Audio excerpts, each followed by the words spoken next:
आपका स्वागत है। आज है महात्मा गांधी का शहादत दिवस। आज से 78 वर्ष पहले उनकी नाथूराम गोडसे के द्वारा हत्या कर दी गई थी। इसके पहले भी 5-7 बार गांधी जी की हत्या का प्रयास हुआ था।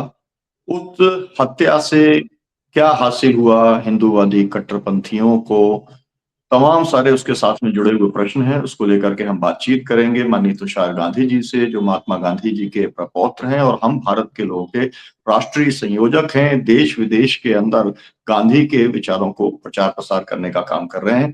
बहुत बहुत स्वागत है मैं माननीय तुषार जी। पहला प्रश्न शुक्रिया मेरा जी। ये रहेगा जी, पहला प्रश्न मेरा ये रहेगा कि गांधी जी की हत्या से कट्टरपंथी हिंदूवादियों को क्या हासिल हुआ? सुनीलम जी, हमने ये जानना बहुत जरूरी है कि गांधी उनको चुभते क्यों थे।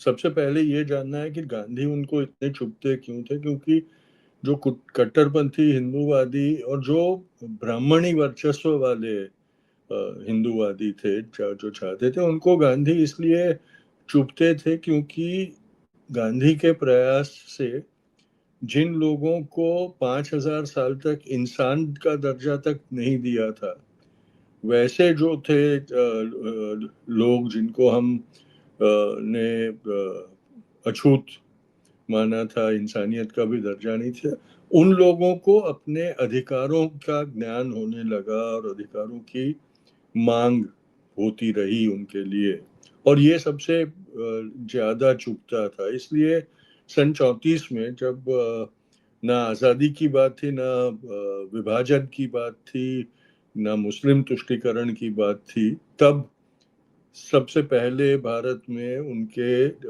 हत्या का प्रयास पूना में किया गया, जब वो हरिजन यात्रा पे निकले थे। मंदिर प्रवेश और गांव के जो कुएं थे उनके पानी पर सबका अधिकार बताने के लिए वो सत्याग्रह कर रहे थे, तब उनकी हत्या का पहला प्रयास पूना में किया गया सनातनी हिंदुओं द्वारा। तो ये उनका जो मकसद था, वही उसी के चलते सन 48 तक आते आते उन्होंने ये देखा कि अब जो हालात है, जिसमें विभाजन हुआ है, जिसमें हिंदू प्रजा में रोष है, हिंदू और सिख प्रजा में रोष है, और वो लोग सब किसी न किसी तरह से ये मानने को तैयार है कि ये सारा गांधी के कारण हो रहा है, तो उन्होंने उनकी हत्या करवा दी। और उसकी हत्या के बाद उन्होंने जो सारा बयान था गोडसे का, जो आज भी आरएसएस और बीजेपी इस्तेमाल करती है बापू को बदनाम करने के लिए, वो उन्होंने चलाया।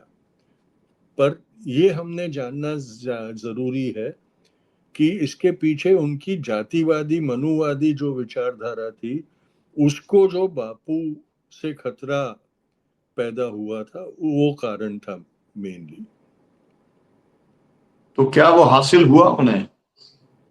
अब देखिए, 78 साल में अब ये हो रहा है कि हमारा जो संविधान है, बाबा साहेब ने दिया हुआ जो संविधान है, वो महज एक किताब के रूप में जब जी चाहे उसके ऊपर मत्था टेक लो, पर जो देश और प्रजातंत्र चलाने की जब बात आती है, तो उसमें हमें संवैधानिक मूल्य कहीं दिखाई नहीं देते।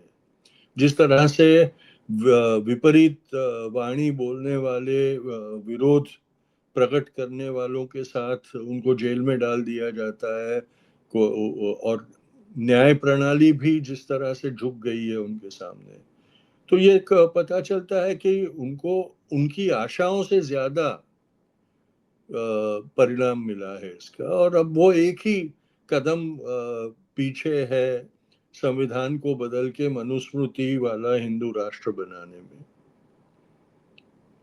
जी तुषार जी, एक साथ 100 साल पहले एक हिंदू राष्ट्र का प्रोजेक्ट शुरू हुआ बिल्कुल। और एक तो आपको मालूम ही है 26 जनवरी 1950 को भारत का जो संविधान आत्मसमर्पित किया गया, वो एक सामूहिक सपना था जिन लोगों ने आजादी की लड़ाई लड़ी थी और उसके बाद स्वतंत्रता हासिल की थी। बिल्कुल। आप ये जो वैचारिक संघर्ष आज जो चल रहा है, हिंदू राष्ट्र वर्सेस संवैधानिक आधार पर राष्ट्र चले, उसका किस तरीके का मूल्यांकन आप करते हैं आज? आज अगर हम देखें तो जो हिंदू राष्ट्र के समर्थक हैं, उनको वो बहुत ज़्यादा यश मिल गया है अपना विचार देश के राष्ट्र के लोगों के ऊपर लादने में और उनकी तरफ से विचार करने में। लोगों में एक तरीके से हमारा जो संविधान है उसके बारे में एक उदासीनता अब आती हुई दिखाई देती है। हमारी जो पार्लियामेंट्री प्रणाली है लोकशाही की, उसके बारे में भी एक उसे निरर्थक समझने वालों की संख्या दिन ब दिन बढ़ती जा रही है। उसी के चलते इलेक्शन में मैनिपुलेशन, लोगों की पहुंच से बाहर इलेक्शन को कर देना, अब तो वोटिंग का अधिकार भी सरकार तय करे ऐसी परिस्थिति आ गई है। तो ये सारी जो संज्ञाएं हैं वो ये दिखाती है कि हमारा लोकतंत्र कितना कमजोर कर दिया गया है, कितना लाचार कर दिया गया है। और ये प्रक्रिया पिछले 11 सालों में ज्यादा गतिवान हुई है, ज्यादा उसकी रफ्तार ज्यादा तेज हुई है। तुषार जी, आपने एक किताब लिखी थी, लेट्स किल गांधी, और उस किताब को कई भाषाओं के अंदर वो प्रकाशित हुई। थोड़ा सा आप उस किताब के बारे में बताएंगे कि उसमें जो अन्य किताबें हैं उससे अलग उसमें क्या है? उसे हम मानते हैं कि पढ़ना जरूरी है। जब मैंने उसे देखा तो क्यों उसे पढ़ा जाना चाहिए? सुनीलम जी, आप देखेंगे तो विश्व में सारी भाषाओं में, सिर्फ हिंदुस्तान की भाषाओं में नहीं, विश्व की सब प्रमुख भाषाओं में बापू के चरित्र छपे हैं, उनकी आत्मकथा छपी है। और उनके चरित्र जिन्होंने लिखे हैं, उनकी कई सैकड़ों हजारों किताबें प्रकाशित हुई है। अगर उन सारी किताबों को आप देखें तो आपको पता चलेगा कि अगर वो 800 पत्ते की किताब है तो उसमें 799 पत्ते होंगे वो उनके जीवन के होंगे, और आखिरी के एक पत्ते में उनकी हत्या के बारे में अगर लिखा हो तो भी लिखा जाएगा। और उसके कारण लोगों को ऐसा लग रहा था कि भाई नथुराम गोडसे को 30 जनवरी को ये मौका मिल गया कि वो बापू तक पहुंच गया, और जब पहुंच गया तो उसने कहा कि ये मौका पर्याप्त है, और उसने उनका खून कर दिया गुस्से में आकर। ये बहुत एक गलत फहमी लोगों के जहन में बिठाई जा रही थी। इसलिए मुझे लगा, जब मैंने स्टडी किया, क्योंकि मैंने बापू की हत्या के पीछे की जो एक कूटनीति थी, एक जो पूरी साजिश थी, उसके बारे में काफी रिसर्च किया था, तो मैंने कहा कि ये बात लोगों तक पहुंचानी चाहिए। इसलिए बापू की हत्या पर ही, सिर्फ उनके जिंदगी के आखिरी 4 साल और हत्या, उसके ऊपर ही मैंने जो किताब लिखी वो करीबन 1000 पत्ते की किताब वो बनी है। मैं ये कबूल करता हूँ कि मेरी किताब में कोई नई चीज नहीं लिखी मैंने। जो प्रस्तावित तथ्य थे उस जमाने के, वही सारे मैंने उसमें लिखे हैं। लेकिन ऐसी किताब मेरी किताब के पहले नहीं आई थी जिसमें सारी चीजें एक साथ मिलाकर एक ही विषय पर ये लिखी गई हो। तो जिनको बापू की हत्या का सत्य जानना हो, उसके पीछे की जो एक पूरी साजिश थी उसकी बात जाननी हो, किस प्रकार से वो हत्या की गई और किस प्रकार से उसे सफल बनाने में कई और चीजों का फायदा हत्यारों को मिला, और किस विचारधारा ने बापू की हत्या की। नथुराम गोडसे सिर्फ हत्यारा था, वो बापू की हत्या के पीछे एक विचारधारा थी, एक संस्था थी।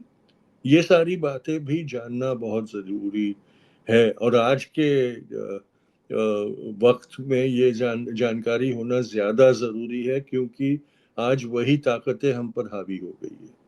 तो इसलिए मैंने 2007 में ये किताब लिखी और प्रकाशित हुई अंग्रेजी में। उसके बाद मराठी में हुआ उसका अनुवाद और प्रकाशन, हिंदी में हुआ लेकिन वो अधूरा रहा है, अभी वो पूरा होना बाकी है। गुजराती में अभी अभी हुआ है, मलयालम में होने जा रहा है, मराठी में नई आवृत्ति कुछ महीनों में वापस आएगी, और हिंदी का आखिर में पूरा कंप्लीट होके वो भी कुछ महीनों में आने की गुंजाइश है। तो इस तरह से मैं उस किताब का जितनी ज्यादा से ज्यादा भाषाओं में अनुवाद हो सके करवा रहा हूँ, ताकि ज्यादा से ज्यादा लोग जो आज बापू के बारे में असत्यों को जो फैलाया जा रहा है उसमें से बचकर सत्य को जाने, इसलिए मैंने ये किताब लिखी। जी। इस आज आपने लेख लिखे हैं, आपका आज ये लेख लेख प्रकाशित हुआ, उसमें आपने ये भी बताया है कि किस तरीके से अंग्रेजों ने भी एक तरीके से साजिशी थी कि उनकी मौत हो जाए, और उनकी मतलब चिता की भी इंतजाम कर लिया गया था। आप थोड़ा सा उसके बारे में आप बताएंगे? देखिए, जब जब बापू अंग्रेजों की हिरासत में थे, तो जब पूना पैक्ट हुआ था, उसके पहले भी जब बापू यरवड़ा जेल में बंद थे, तो अपेंडिक्स का अटैक उनको हुआ, और तब जेल अथॉरिटीज ने उसको टाला कि भाई अभी कोई दिक्कत नहीं है, हम लोग करेंगे, इसको देखेंगे।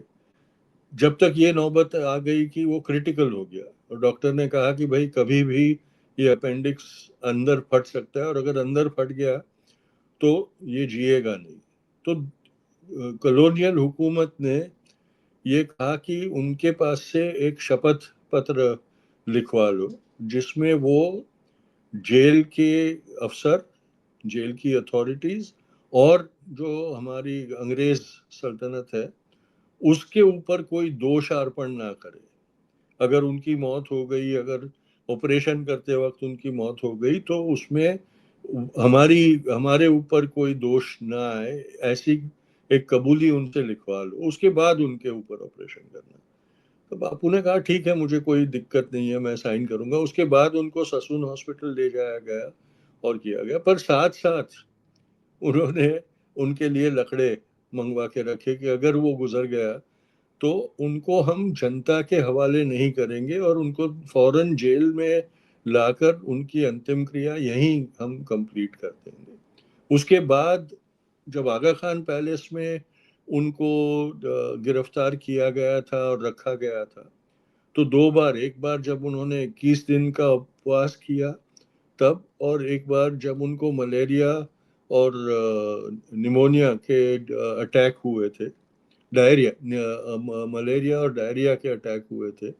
तो डॉक्टरों को ये चिंता थी कि शायद उनकी हालत इतनी खराब है कि वो बच नहीं सकेंगे, तो तब भी लकड़ों का इंतजाम किया था। लेकिन तब मजे की बात ये हुई थी कि लंदन की सरकार तक को ये बता दिया गया था कि भाई इस बार लगता है कि बचेगा नहीं, गांधी बचेंगे नहीं, तो आप तैयार रहिए। तो लंदन की सरकार ने ऑफिशियली सारी उनकी जो एम्बसीज और काउंसुलेट्स थी उनको पत्र भेजे थे कि भाई अगर गांधी मर गए तो उनके लिए श्रद्धांजलि किस स्वरूप में आप देंगे, उसका एक ढांचा बनाकर उन्होंने सब जगह भेजा था। और चाइना में चुंकिंग की जो काउंसुलेट थी उसमें सर्वपल्ली राधाकृष्णन जी कुछ उस दिन वहां पहुंचे थे, और काउंसिल जनरल के टेबल पे उन्होंने वो तार जो आया था वो देखा और पढ़ा। तो उन्होंने लिखा है कि देखो अंग्रेज किस तरह से तैयारी करते थे। और यरवड़ा आगा खान पैलेस में भी उन्होंने दो बार लकड़े मंगवा के रखे थे। उसमें से कुछ जब बा की मृत्यु आगा खान पैलेस में हुई तो उनको उनका अंतिम संस्कार करने के लिए वो लकड़े इस्तेमाल किए गए। और जब बापू निकले वहां से, उनको रिहा किया गया, तो उनको लेकर जो गाड़ी पसार हुई, तो उन्होंने गेट में से निकलने से पहले देखा कि साइड पे वो बचे हुए लकड़े पड़े थे। तो उन्होंने कहा देखो बेचारों को इस बार भी मैंने ओब्लाइज नहीं किया, वो लकड़े वकड़े जमा करके रखे थे लेकिन मैंने इस्तेमाल नहीं करने दिए। और अंग्रेज जो डॉक्यूमेंट्स मिले हैं सरकार के, उसमें कई बार आया है कि चर्चिल नशे की हालत में कई बार जो उनकी MI6 थी उसको कोसते डांटते थे कि तुम इतनी बातें करते हो, इतने मिशन करते हो, वो हिंदुस्तान में जो बुढ़ा हमको परेशान करके रखा है उसका कांटा क्यों नहीं निकाल सकते आप लोग? तो चर्चिल भी चाहते थे कि ऐसा कुछ कर दिया जाए, पर अंग्रेजों ने इसके बावजूद संयम बरता और बापू को कुछ किया नहीं।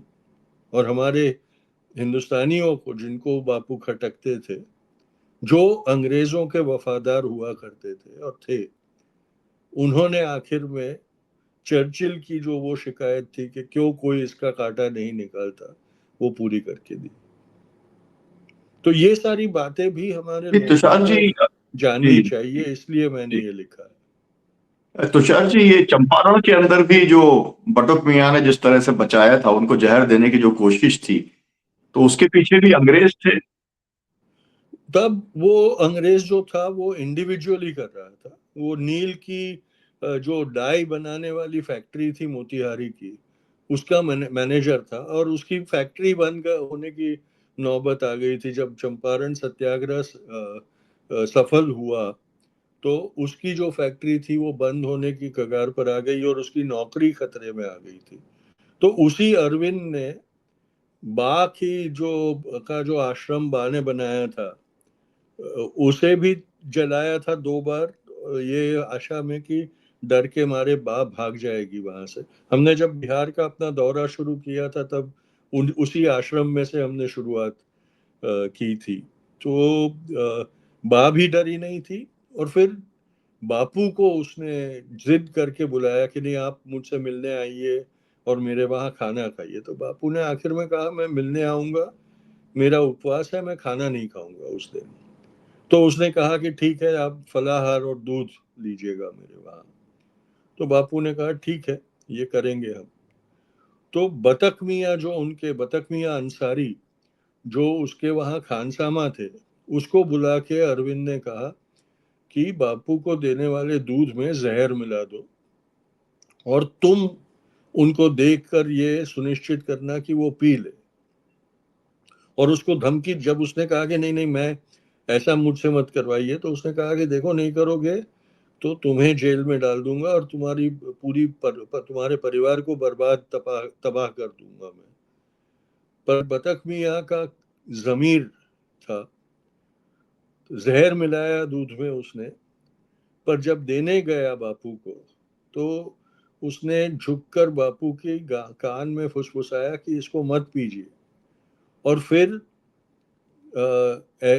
उसने इस तरह से बापू को ग्लास दिया कि ग्लास बापू पकड़ने से पहले उनके हाथ से गिर जाए, और सारा दूध नीचे फर्श पे गिर गया। और तब वहां एक बिल्ली थी, उसने वो दूध चाट लिया, और थोड़े ही क्षणों में वो वहां तड़प के मर गई।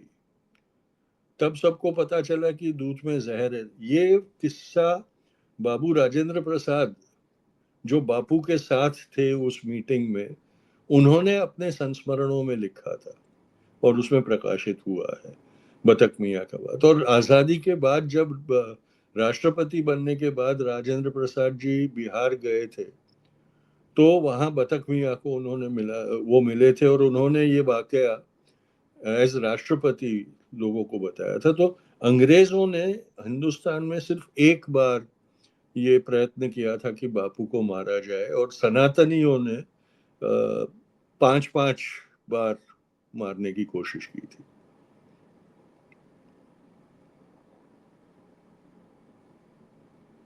तुषार जी, आज 78वां शहादत दिवस है। आप देशवासियों को क्या संदेश देना चाहेंगे गांधी के विचार को बचाने के लिए? क्या करना देखिए चाहिए?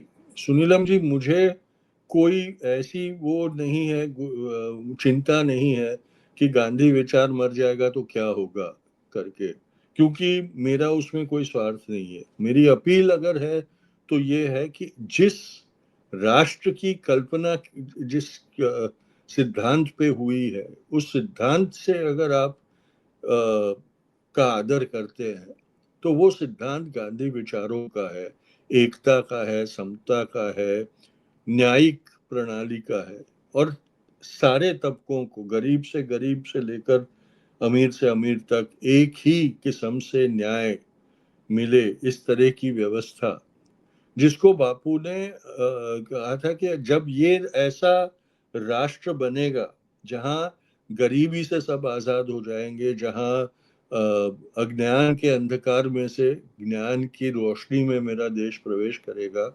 उसको मैं असली राम राज्य कहूंगा। तो मुझे लगता है कि अगर उस चीज में हम विश्वास करते हैं तो हमने गांधी की राह पे चलना अनिवार्य हो जाता है। वो चाहे फिर गांधी की राह हो या बाबा साहब अम्बेडकर की हो या हमारे राष्ट्र निर्माण के रचयिताओं की हो, वो जो विजन था वो सबका एक था, जो आज उस दिशा से हम लोग भटकते हुए नजर आ रहे हैं। तो मेरी चिंता ये है कि अगर हम भटक जाएंगे तो जिस राष्ट्र की आजादी के लिए क्रांतिकारियों से लेकर सत्याग्रही तक कहीं ना हो जाए। तो ये मेरा संदेश है कि हमारी जो राष्ट्र के प्रति जिम्मेदारियां हैं जी, वो हमने आखिरी निभाना। प्रश्न है। बिल्कुल, बिल्कुल सुनीलम जी, आप ब्रेकअप हो रहे हैं सुनीलम जी। जी, आखिरी ये कि आप हम भारत के लोग जो है उस जी, हम भारत के लोग का आप जो है संचालन करते हैं, उसके आप अध्यक्ष हैं। आप उसके माध्यम से क्या करना चाहते हैं? हम भारत का लोग जो प्रिएम्बल में लिखा हुआ है जो है उसे अभी 26 जनवरी हम लोगों ने मनाया। भारत का संविधान आत्मसमर्पित करने का काम 1950 में इस दिन हुआ था। तो आपने जो संगठन तैयार किया है, उसको लेकर के आप क्या करना चाहते हैं और उसको लेकर के आप लोगों से क्या कहेंगे? इस हम भारत के लोग की परिकल्पना जब नफरत का आलम और नफरत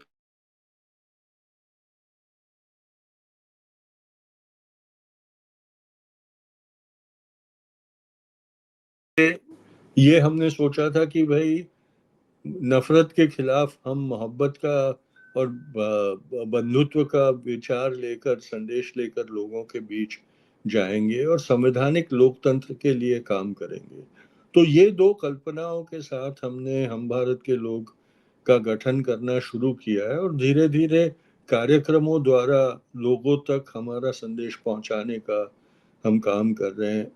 और उस तरह से धीरे धीरे पहले महाराष्ट्र से शुरुआत की है और फिर राष्ट्र में हर राज्य में उसके इकाइयां हो, एकम हो, इस प्रकार का हमारा एक प्रयत्न है।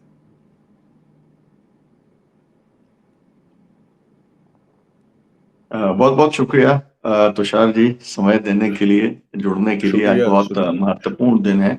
आपने समय निकाला, इसके लिए बहुत-बहुत शुक्रिया, बहुत-बहुत आभार। नमस्कार। शुक्रिया सुनील, आपके दर्शकों को भी मेरा नमस्कार।